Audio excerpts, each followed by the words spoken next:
memang sebuah cerita film, tapi di kehidupan nyata, banyak orang mengaku melihat penampakan hantu, lalu tersebarlah kisah menyeramkan di masyarakat, seperti pocong, kuntilanak, genderuwo, atau wewe gombel.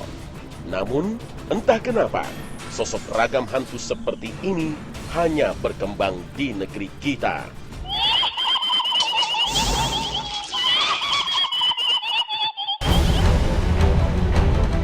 Konon, mereka adalah arwah penasaran yang mendiami sebuah tempat angker. Akhirnya, banyak orang percaya di tempat terjadinya kecelakaan maut, pembantaian, atau lokasi orang gantung diri sering terlihat arwah bergentayangan. Konon, arwah-arwah ini belum diterima di bumi dan ingin kembali ke dunia. Manusia percaya telah memiliki kontrak hidup dengan Sang Maha Pencipta, misalnya 80 tahun. Namun ada kepercayaan yang berlebihan bahwa apabila sebelum mencapai usia itu, tiba-tiba ia mati secara terpaksa karena kecelakaan, dibunuh, atau bunuh diri. Inilah yang menyebabkan arwah gentayangan. Benarkah? Adakah arwah penasaran? Bagaimanakah penjelasan Al-Quran dan hadis Nabi mengenai perkara ini?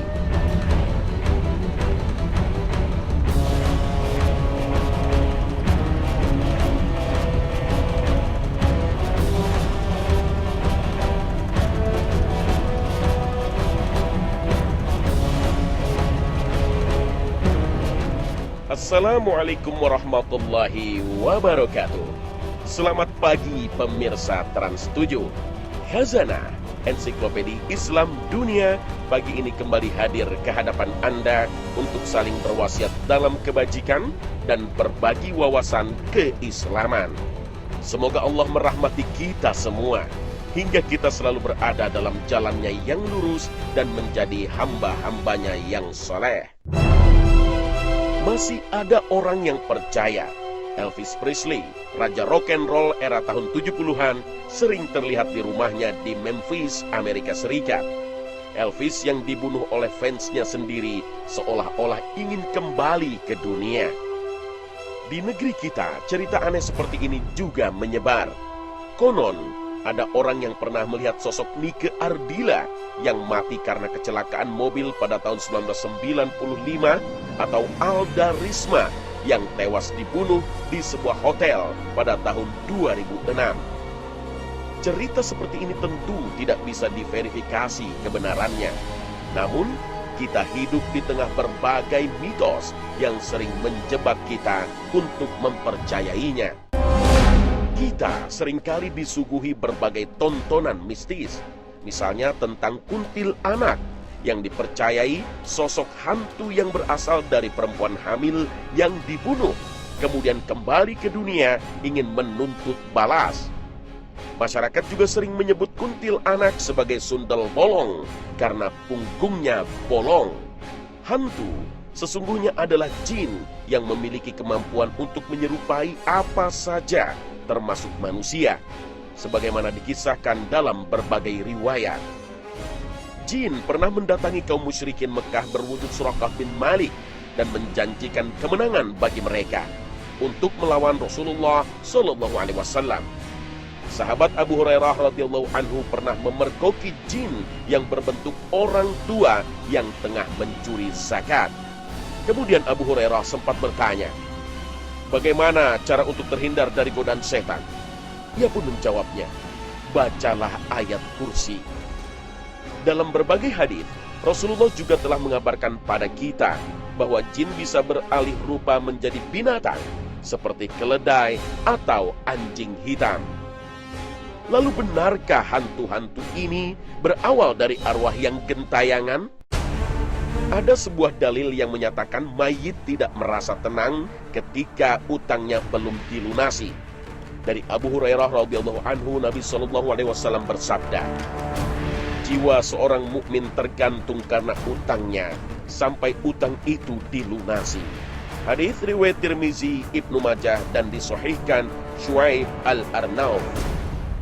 Dalam hadis lain dari Jabir bin Abdullah, beliau menceritakan ada seseorang yang meninggal. Kami memandikannya, memberinya minyak wangi dan mengkafaninya. Kemudian kami bawa ke hadapan Rasulullah SAW agar beliau mensolatinya. Mohon Anda mensolatinya, pinta kami. Beliau pun melangkah satu langkah. Apakah dia punya utang? Tanya Nabi. Ada, 2 dinar, jawab kami.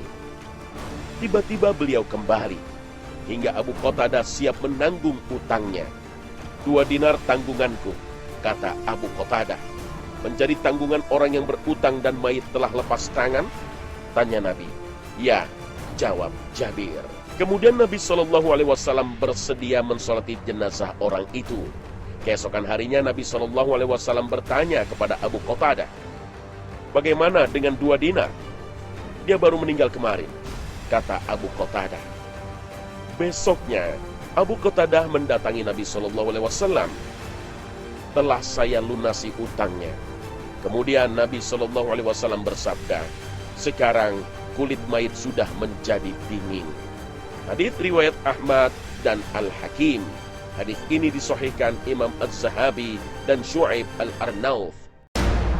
Hadits ini lebih menjelaskan orang yang berutang terbebas tanggung jawabnya secara sempurna setelah utang itu dilunasi.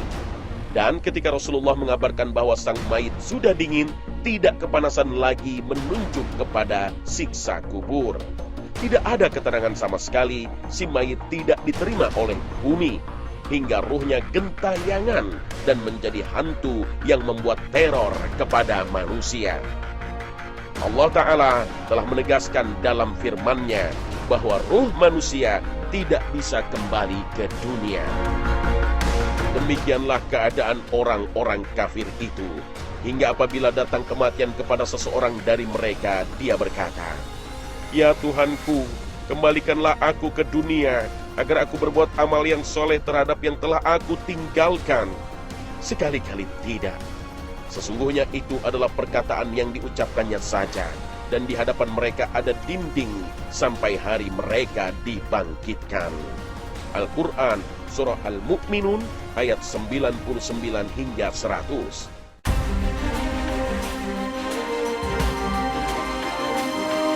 Dalam tafsir Ibnu Katsir dijelaskan bahwa ayat ini menjelaskan tentang permohonan orang-orang kafir untuk dikembalikan ke dunia. Tapi tidak bisa terwujud, karena sebentar lagi mereka akan masuk ke alam kubur.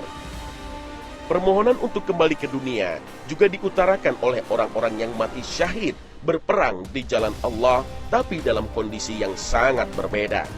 Sebagaimana hadis diriwayatkan dari Jabir bin Abdullah radhiyallahu anhu, beliau menceritakan, suatu hari Rasulullah SAW bertemu denganku. Wahai Jabir, mengapa engkau sedih? Tanya Nabi SAW. Ya Rasulullah, ayahku mati syahid, sementara beliau meninggalkan beberapa anak dan utang. Jawab Jabir, maukah kuceritakan nikmat besar yang Allah berikan kepada ayahmu? Tawar Nabi. Tentu ya Rasulullah, jawab Jabir. Kemudian Nabi SAW bersabda, Allah tidak pernah berbicara dengan seorang pun kecuali di balik tabir. Sementara itu Allah menghidupkan ayahmu dan berbicara dengannya secara berhadap-hadapan. Allah berfirman, wahai hambaku, mintalah sesuatu kepadaku, pasti ku beri.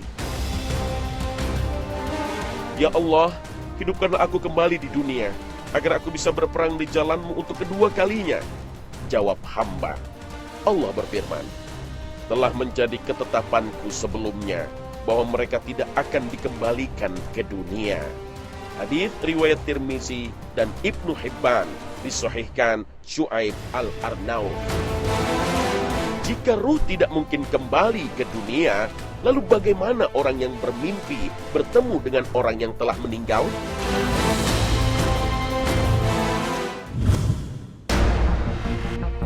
Keberadaan roh pada saat tidur merupakan fenomena gaib yang hanya Allah Ta'ala yang tahu. Namun, Allah telah mengabarkan dalam firman-Nya. Allah memegang jiwa orang ketika matinya dan memegang ruh orang yang belum mati di waktu tidurnya. maka dia tahanlah ruh orang yang telah dia tetapkan kematiannya, dan dia melepaskan ruh yang lain sampai waktu yang ditetapkan.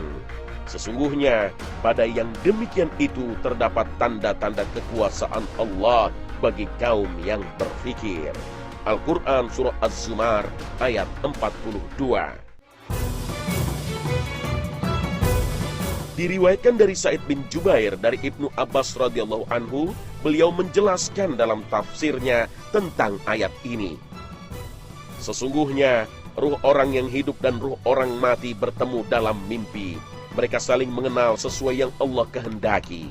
Ketika masing-masing hendak kembali ke jasadnya, Allah menahan ruh orang yang sudah mati di sisinya, dan Allah melepaskan ruh orang yang masih hidup ke jasadnya. Riwayat ini banyak dikutip, misalnya dalam tafsir At-Tabari dan Al-Qurtubi. Kisah para sahabat yang bermimpi bertemu dengan orang yang sudah wafat banyak diriwayatkan, antara lain kisah sahabat Thabit bin Qais radhiyallahu anhu. Ia meninggal saat terjadi perang Yamamah untuk memerangi nabi palsu Musailimah Al-Kadzab. Jenazah Thabit ditemukan oleh seseorang, kemudian ia mengambil baju besi yang dikenakannya. Setelah peristiwa itu, ada sahabat lain bermimpi bertemu Thabit bin Qais, kemudian berwasiat untuk mengambil baju perang dari orang itu dan menceritakan di mana posisi baju besi itu disimpan. Thabit bin Qais dalam mimpi orang itu juga berwasiat untuk menyampaikan kepada Khalifah Abu Bakar tentang tanggungan utang piutangnya dan budaknya yang dimerdekakan. Kisah ini antara lain ditulis dalam kitab Dalail An-Nubuwah karya Imam Baihaqi dan kitab Al-Ittihaf karya Al-Busiri. Dalam kitab Ar-Ruh, Ibnu Qayyim rahimahullah juga mengutip riwayat Abdullah bin Umar bin Abdul Aziz. Ia mengatakan, "Aku telah melihat ayahku di dalam tidur setelah kematiannya, seakan-akan dia berada di sebuah taman dan memberikan apel-apel kepadaku. Maka aku pun mengambil salah satunya. Aku bertanya, 'Amal apa yang engkau dapati paling utama?' Ayahku menjawab, 'Istighfar.'" Tidak hanya bertemu dalam mimpi, sebagian ulama berpendapat bahwa mayit bisa mengetahui kondisi keluarganya. Dia merasa senang ketika keluarganya dalam kondisi baik, dan dia juga merasa sedih ketika keluarganya dalam kondisi tidak baik. Ada juga yang berpendapat mayit bisa melihat kondisi keluarganya selama 40 hari. Banyak ulama yang menasehati untuk tidak menyibukkan dalam persoalan gaib ini karena tidak memberi banyak manfaat. Lebih baik untuk menunaikan semua tanggungan mayit seperti utangnya, nazarnya, dan wasiatnya, kemudian mendoakannya. Hanya Allah Ta'ala yang maha tahu bagaimana kondisi ruh di alam barzah. Namun Rasulullah pernah berpesan dalam hadis yang bersumber dari Abu Qatadah, "Jika salah seorang dari kalian menangani saudaranya yang meninggal dunia, maka kafanilah dia dengan kafan yang bagus. Sesungguhnya para penghuni kubur itu saling menziarahi di dalam kubur mereka." Hadits riwayat At-Tirmizi, An-Nasa'i, dan Ibnu Majah.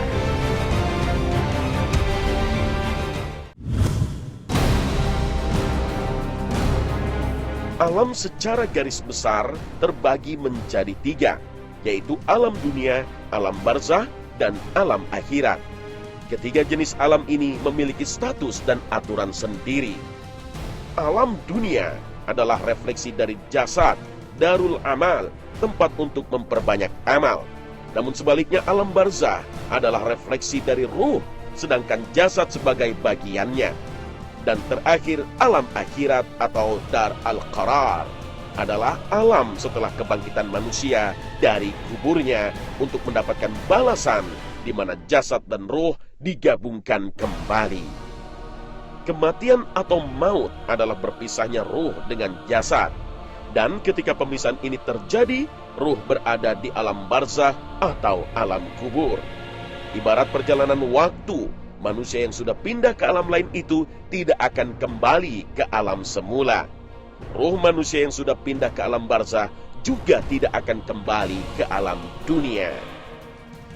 Barzah secara bahasa berarti pembatas antara dua hal, Yang dimaksud adalah pembatas antara alam dunia dengan alam akhirat. Dengan demikian ketika seorang meninggal, berpisah jasad dari ruhnya, maka ia tidak akan kembali ke alam dunia. Sebagaimana dijelaskan dalam Al-Quran, pada hari kiamat nanti orang-orang kafir akan memohon kepada Allah agar dikembalikan lagi ke dunia untuk beramal soleh. Tetapi permintaan itu ditolak oleh Allah. Ada beberapa pendapat tentang keberadaan ruh setelah meninggal hingga hari kiamat. Dari sekian banyak pendapat yang ada, tidak satu pun yang menerangkan bahwa ada ruh yang gentayangan. Ruh orang-orang beriman berada di alam barzah yang luas, yang di dalamnya ada ketenteraman dan rezeki serta kenikmatan. Sedangkan ruh orang-orang kafir berada di barzah yang sempit, yang di dalamnya hanya ada kesusahan dan siksa. Ruh-ruh yang berkentayangan itu sejatinya adalah setan yang melakukan tipu daya dengan menyerupai orang yang sudah meninggal. Setan yang berasal dari bangsa jin tengah memperdaya manusia untuk meyakini bahwa yang mereka lihat adalah ruh dari orang yang mereka kenal sebelumnya, hingga segala permintaannya dituruti. Kita tidak bisa berkomunikasi dengan orang yang sudah meninggal, sekalipun para nabi atau para wali. Dalam Al-Quran dijelaskan bahwa orang yang mati syahid sesungguhnya tidak mati. Allah Ta'ala berfirman, "Janganlah kamu mengira bahwa orang-orang yang gugur di jalan Allah itu mati. Bahkan mereka itu hidup di sisi Tuhannya dengan mendapat rezeki." Al-Quran Surah Ali Imran ayat 169. Dalam sebuah hadis juga diriwayatkan oleh Imam Al-Baihaqi dalam kitabnya Hayat Al-Anbiya fi Quburihim, bahwasanya Rasulullah SAW bersabda, "Para nabi itu hidup di dalam kubur. Mereka senantiasa dalam keadaan sholat." Hadis riwayat Al-Baihaqi. Namun keterangan ini tidak menjelaskan bahwa mereka bisa kembali ke dunia dan berkomunikasi dengan manusia. Ayat dan hadis ini lebih menjelaskan kehidupan lain di alam barzah yang dialami para syuhada dan para nabi. Kehidupan yang hakikatnya tidak dapat diketahui kecuali oleh Allah semata. Ketika orang meninggal dunia, ruh manusia melihat bagaimana orang-orang yang masih hidup memperlakukan dirinya. Sebagaimana hadis yang diriwayatkan Abu Sa'id Al-Khudri radhiyallahu anhu, Rasulullah bersabda, "Jika jenazah telah siap, kemudian kaum lelaki memikulnya di atas pundak-pundak mereka, maka jenazah itu orang soleh, ia berkata, 'Segerakanlah aku.' Tetapi jika tidak soleh, ia berkata kepada keluarganya, 'Celaka, akan kalian bawa kemana aku?' Segala sesuatu akan mendengar suaranya selain manusia, dan andaikan manusia mendengarnya, niscaya akan jatuh tersungkur." Hadis riwayat Bukhari. Hadis ini sebenarnya hanya mempertegas tentang siksa dan nikmat kubur. Orang-orang kafir yang meninggal akan mendapatkan siksa kubur. Jadi bagaimana mungkin ia gentayangan di bumi? Begitu pula orang yang beriman dan beramal soleh akan merasakan kenikmatan di alam kubur. Jadi sekali lagi, orang yang kesurupan roh leluhur sesungguhnya adalah tipu daya setan, karena setan diberi kemampuan oleh Allah untuk masuk ke tubuh manusia dan beredar di aliran darahnya. Na'udzubillah minasyaitonir rajim.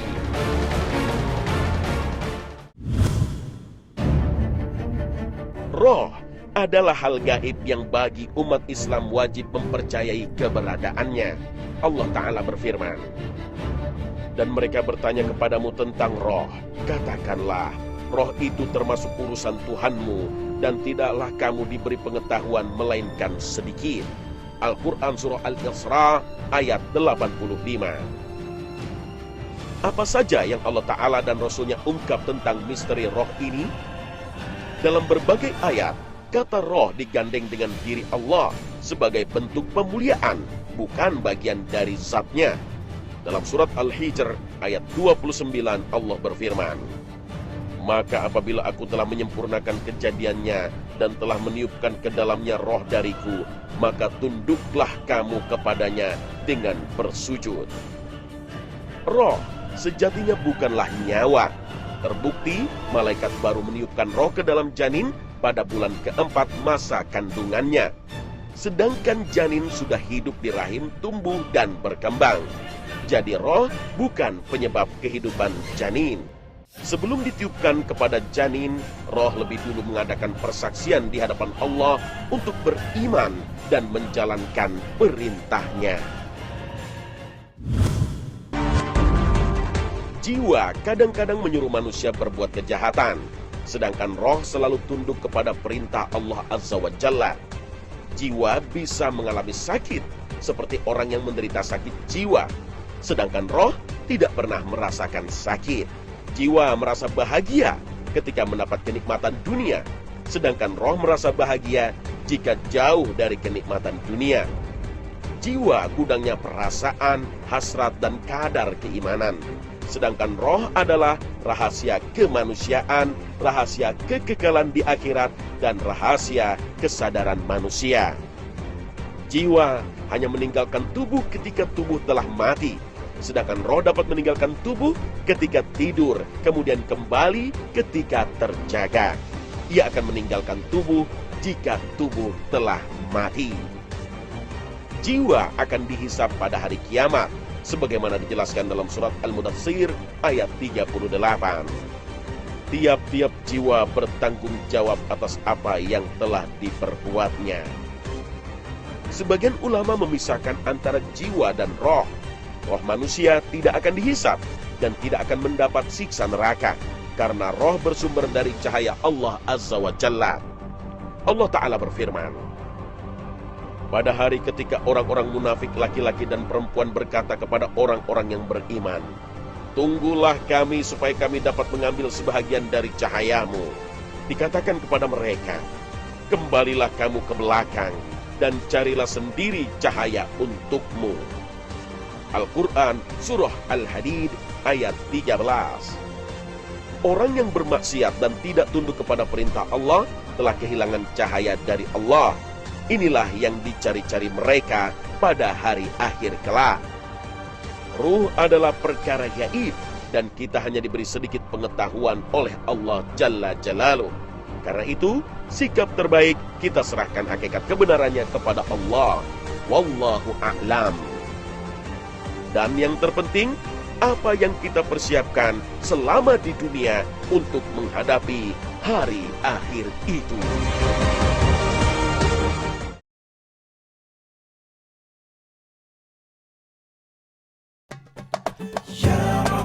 Pemirsa Khazanah, tak ada cara lain untuk mempersiapkan bekal kita di akhirat kecuali dengan keimanan yang kokoh, hati yang bersih, dan amal soleh. Allahumma salli ala Muhammad. Wabillahi taufiq wal hidayah. Wassalamualaikum warahmatullahi wabarakatuh.